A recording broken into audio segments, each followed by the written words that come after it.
Hello. अ, मेरी आवाज़ बिल्कुल क्लियर आ रही होगी, ऐसा कुछ मैं उम्मीद करता हूँ। और आज मैं स्टार्ट करने वाला हूँ साइंस की class number second, sorry, SCIENC, science की क्लास नंबर सेकंड। इससे पहले मैं कुछ दिया था, जो क्योंकि ये लाइव क्लास तो होती नहीं है, आप लोगों को जो क्लास मिलती है रिकॉर्डेड फॉर्म में मिलती है। तो मैंने कल प्रकाश के बारे में कुछ पूछा था कि प्रकाश कैसी तरंग है, तो किसी ने भी कमेंट बॉक्स में कमेंट करके बताया नहीं। अच्छा ये बताइए, कमेंट बॉक्स मतलब कमेंट करने में क्या जाता है? कुछ नहीं। अब बताइए तो सही, हमें जाने, क्योंकि नॉलेज बढ़ाने से तो बढ़ता है। अब आप ये बताइए कि प्रकाश कैसी तरंग है, अनुप्रस्थ है, अंधेर है। लेकिन आज इस वीडियो में मैं ही क्लियर कर देता हूँ कि प्रकाश अनुप्रस्थ तरंग है और ध्वनि अंधेर तरंग है। अब जो विद्यार्थी स्टूडेंट है सोचेंगे कि हम इसको याद कैसे करें, तो बहुत सिंपल तरीका है याद करने का। अब देखो, प्रकाश कैसे लिखोगे? प्रकाश, कैसे? अब अनुप्रस्थ लिखना आपको, ठीक है? अनुप्रस्थ, अनुप्रस्थ ऐसे ऐसे लिखोगे, प्र से प्रकाश और प्र से अनुप्रस्थ। तुम भला कहीं पर भूल जाओ तो मुझको बताना कि हाँ मैं भूल गया हूँ। और जब जब प्रकाश अनुप्रस्थ है तो ध्वनि क्या है? ध्वनि अंधेर है। क्लियर? प्रकाश, पा से प्रकाश, प्रकाश अनुप्रस्थ तरंग है और ध्वनि अंधेर तरंग है। अब हम बात करने वाले हैं, आज क्लास नंबर सेकंड है।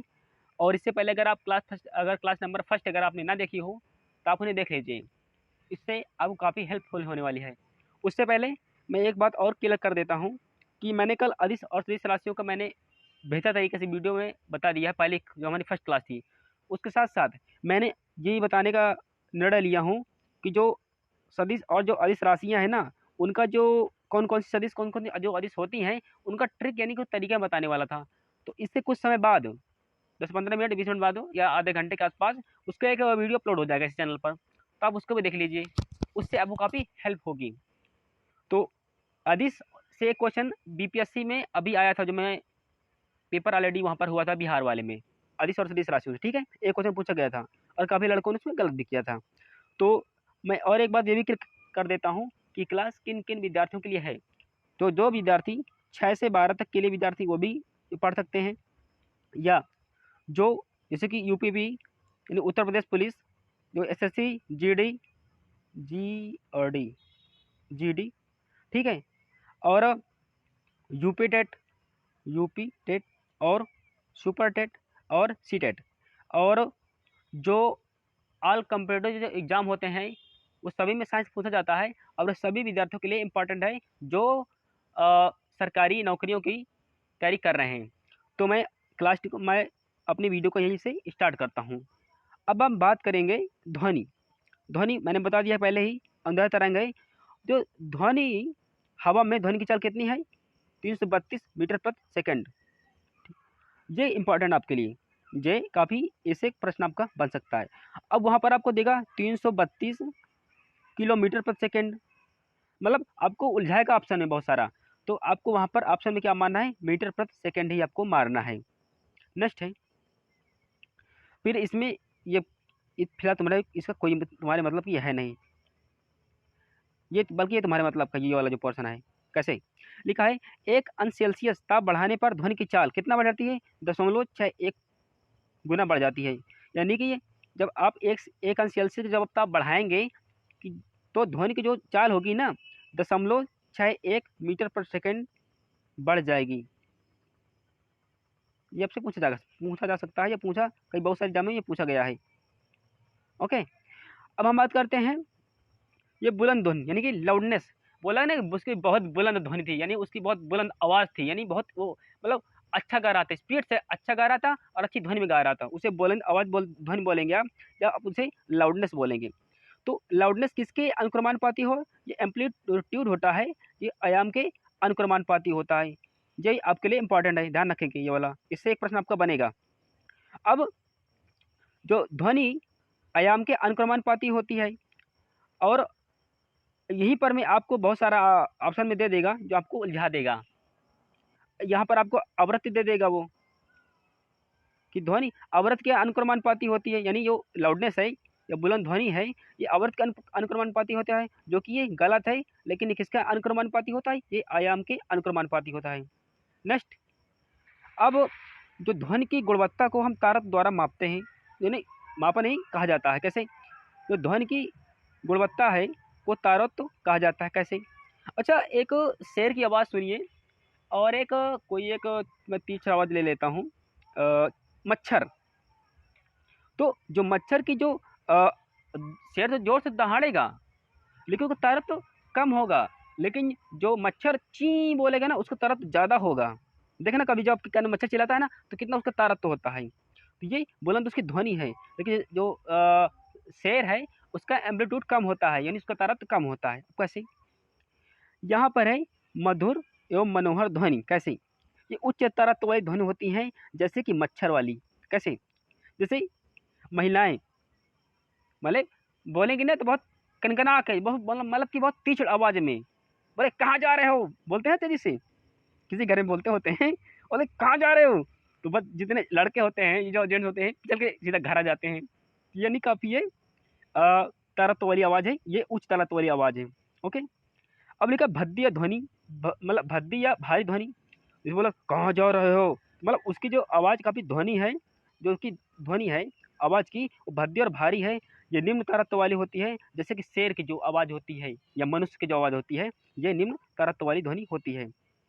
आपसे पूछ लेगा जैसे कि शेर दहाड़ रहा है या आदमी आदमी बोल रहा है, तो उच्च तारतम्य वाली उसकी ध्वनि होगी कि निम्न तारतम्य वाली ध्वनि होगी? तो वहाँ पर ऑप्शन आपको मानना है कि निम्न तारतम्य वाली ध्वनि होगी। क्लियर? अब एक क्वेश्चन ये भी बन जाता है कि जो ध्वनि की जो तीव्रता का मात्रा क्या होता है, जो डेसिबल है, इसको इसका जो प्रदर्शित प्रदर्शित किससे करते हैं? तो डीबी से प्रदर्शित करते हैं। हाँ, लेकिन ये आपका प्रश्न है, एक ध्यान रखिएगा, इससे जितने प्रश्न बनते जाएंगे मैं सभी का प्रॉपर तरीके से बताता चलूंगा। लिखा है ध्वनि की आवृत्ति का मात्रक हार्टज होता है, हार्ट्ज जिसको बोलते हैं, इसको आप प्रदर्शित कर देंगे एच जेड से प्रदर्शित करेंगे। नेक्स्ट आगे तरफ मूव करते हैं। हाँ, ये आपके लिए काफ़ी इंपॉर्टेंट है। अब ये आपको कहाँ कहाँ पर मिल जाएगा, मैं उसका सभी बता देता हूँ। ये आपको मिलेगा कक्षा 9 की क्लास है ना, जो क्लास 9th क्लास होती है, आपको वहाँ पर ही पढ़ने को मिलेगा, और जो क्लास के 10 की क्लास है वो भी पढ़ने के लिए मिलेगा, और जो क्लास 11 और क्लास 12 क्लास है, इसमें सभी ये आपको टॉपिक पढ़ने के लिए मिल जाएगा। इसमें से एक प्रश्न पूछा जाता है, ये फिजिक्स में काफ़ी इंपॉर्टेंट अपनी जगह में टॉपिक रखता है, पूरा पूरा टॉपिक। ठीक है, अब हम इसको बेहतर तरीके से पढ़ेंगे। ठीक है, जैसे 0 हर्ट्ज से, एक मिनट ये आगे स्लाइड नीचे, 0 हर्ट्ज से अगर 20 हर्ट्ज के बीच में है तो वो अपश्रव्य है या इंफ्रासोनिक साउंड है, वो अवश्रव्य ध्वनि है। कैसे? इसको कौन कौन सुन सकता है? इसको डॉग यानी कुत्ता सुन सकता है, डॉल्फिन, इसके मतलब जो वार्तालाप करती है डॉल्फिन वो कर लेती है, और हाथी इसको सुन सकता है, व्हेल मछली मतलब जो नीली मछली होती है वो भी आपकी सुन सकती है, और मधुमक्खी ये भी सुन सकती है, और जो भूकंप ये को भी सुना जा सकता है। अच्छा, एक कभी तूफान आया था अंडमान निकोबार में, तो वहाँ पर 2004 में जब सुनामी आई थी मुझे लगता है, तो वहाँ पर जो आदिवासी जो समुदाय रहते थे, तो वहाँ पर क्या था कि जब भूकंप आना था या जो सुनामी जब आनी थी, तो वहाँ के जो कुत्ता जो पशु या जो भी जानवर हैं उस मतलब आइलैंड के द्वीप के सभी लोग मतलब अलग हरकतें करने लगे थे, यानी उन्हें उनके जो बोलने के तरीके से मालूम पड़ गया था उन आदिवासियों के, हाँ कि इस आइलैंड में कुछ तो होने वाला है, और वो समय से पहले वो समय को देखते हुए उस आइलैंड को छोड़ गए थे, तभी वहाँ के आदिवासी वहाँ पर बच गए थे, मरे नहीं थे। ठीक है, अब हम बात कर लेते हैं जो 20 से 20,000 जो 20 हर्ट्ज से 20,000 जो हर्ट्ज के बीच में होती है, ये मनुष्य के लिए श्रव्य ध्वनि होती है, यानी ऑडिबल साउंड होती है। ह्यूमन जो आई जो आदमी का जो कान होता है वैसे इस वजह से सुन सकता है। कौन कौन सी? 20 हर्ट्ज से 20,000 हर्ट्ज के बीच में। नेक्स्ट आगे बढ़ते हैं। फिर है जो 20,000 हर्ट्ज से जो प्लस की है, ठीक है, जो 20 हर्ट्ज जो अगली ध्वनि है उसे आप बोलोगे अल्ट्रासोनिक साउंड, इसको आप बोलोगे आप पराश्रव्य ध्वनि। तो ध्यान रखने का, श्रव्य ध्वनि 0 हर्ट्ज से 20 हर्ट्ज के बीच में। श्रव्य ध्वनि ये कितने होती है? ऑडिबल साउंड फॉर ह्यूमन यानी मनुष्य के लिए होती है 20 से 20,000 हर्ट्ज के बीच में। अब जो आपका होती है अल्ट्रासोनिक साउंड, ये होती है आपकी 20,000 हर्ट्ज से ऊपर की। अब इसको कौन कौन सुन सकता है? तो इसको सुन सकते हैं चमगादड़ सुन सकता है, और जो अल्ट्रासाउंड जो मशीनें होती हैं सोनार वगैरह, जैसे कि अगर हमको समुद्र की अगर गहराई पता करनी हो तो हम उसको सोनार का इस्तेमाल करते हैं। ठीक है, ये सोनार क्या होता है, साउंड नेविगेशन एंड रेजिंग, इसका फुल फॉर्म होता है सोनार का। ये दूरी समुद्र की माप देता है।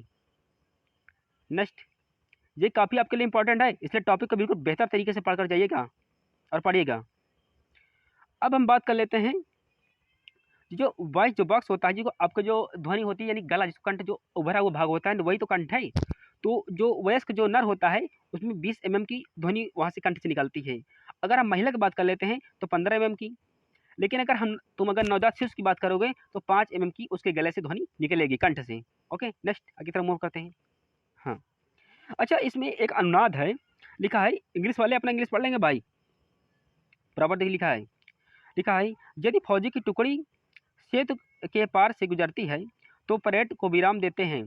क्यों? कि अन्यथा अनुनाद के कारण पुल गिर जाएगा, क्योंकि जब वो पैर अपने एक साथ में रखेंगे तो उससे मतलब बहुत हाई प्रेशर लगेगा उसमें पुल पे, और वो पुल गिरने का संभावना रहती है। इसलिए अनुनाद के कारण जवानों को पहले बता दिया जाता है कि कोई भी जवान पैर से पैर मिलाकर नहीं चलेगा। नेक्स्ट है, लिखा है, सिनेमा घरों में जो कोई फिल्म देखा होगा ना उनको मालूम होगा, सिनेमा घरों या जो ऑडियो रिज्म होती है कि दीवारों को लकड़ी या फ्रेम से ढक देते हैं। क्यों? ताकि अनुनाद को रोका जा सके, ताकि आवाज प्रॉपर तरीके से सुनाई दे, अनुनाद के अंदर बाहर ना निकल जाए ध्वनि। लिखा है इसमें, ध्वनि के परावर्तन को प्रतिध्वनि कहा जाता है। ध्वनि के परावर्तन को प्रतिध्वनि कहते हैं। अब वहाँ पर आएगा ऑप्शन में कि प्रतिध्वनि किसे कहते हैं, तो वहाँ पर ऑप्शन में रहेगा कि ध्वनि के परावर्तन को प्रतिध्वनि कहते हैं। नेक्स्ट है, अब यह हम बात कर लेते हैं अपना, तो न्यूनतम जो आपकी है क्या प्रतिध्वनि कितनी, न्यूनतम जो है 16.7 से 17 के बीच में मीटर जो मतलब ध्वनि होती है, जो मनुष्य जो बोल सकता है, सुन सकता है उसकी बात कर रहा है।